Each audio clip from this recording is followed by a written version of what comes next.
বারুইপুরে রাজ্যের বিরোধী দলনেতা শুভেন্দু অধিকারীর আক্রান্ত হওয়ার অভিযোগ এনে বৃহস্পতিবার শিলিগুড়িতে প্রতিবাদ মিছিল করল বিজেপির শিলিগুড়ি সাংগঠনিক জেলা। এদিন মাথায় কালো কাপড় বেঁধে প্রতিবাদ মিছিলে পা মেলান জেলা সভাপতি অরুণ মণ্ডল, নান্টু পাল, বাপি পাল, রাজু সাহা সহ দলের কর্মী সমর্থকরা।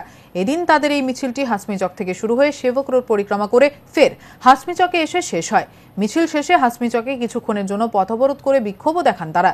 তাদের এই কর্মসূচি প্রসঙ্গে জেলা সভাপতি অরুণ মণ্ডল জানান, সারা রাজ্যব্যাপী বিরোধী দলের নেতাদের কিভাবে কণ্ঠরোধ করা হচ্ছে এবং কালকে আমাদের যেভাবে বারুইপুরে রাজ্যের বিরোধী দলনেতা শুভেন্দু অধিকারীর উপরে যেভাবে আক্রমণ হয়েছে তার প্রতিবাদে আমরা আজকে শিলিগুড়ির এই বেনাস মোড় থেকে আমাদের এই বিক্ষোভ সমাবেশ করছি। আমরা দেখছি পশ্চিমবঙ্গে কাদের কার্যক্রম হবে। পশ্চিমবঙ্গে বিরোধীরা কোনো কার্যক্রম করতে পারবে না, পশ্চিমবঙ্গে দুর্গাপুজো করতে পারবে না, পশ্চিমবঙ্গে সরস্বতী পুজো করতে পারবে না, পশ্চিমবঙ্গে হোলি উৎসব করতে পারবে না, পশ্চিমবঙ্গে শুধুমাত্র জিহাদিদের কার্যক্রম হবে, পশ্চিমবঙ্গে কি শুধুমাত্র রোহিঙ্গাদের নিয়ে উৎসব আনন্দ অনুষ্ঠিত হবে। আমরা চাই এই বাংলা সোনার বাংলা সকলের।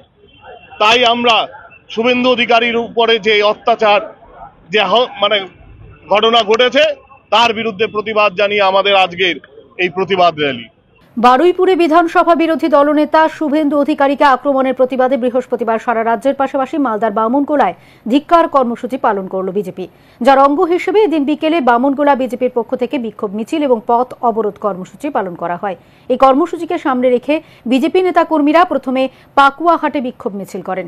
মিছিল শেষে মালদা নালাগোলা রাজ্য সড়ক অবরোধ করে জোরদার বিক্ষোভ দেখান। এদিনের এই বিক্ষোভ কর্মসূচিতে নেতৃত্ব দেন জেলা সহ সভাপতি বীণা সরকার কীর্তনিয়া এবং বামনগোলা বিজেপির মণ্ডল সভাপতি তপন মণ্ডল।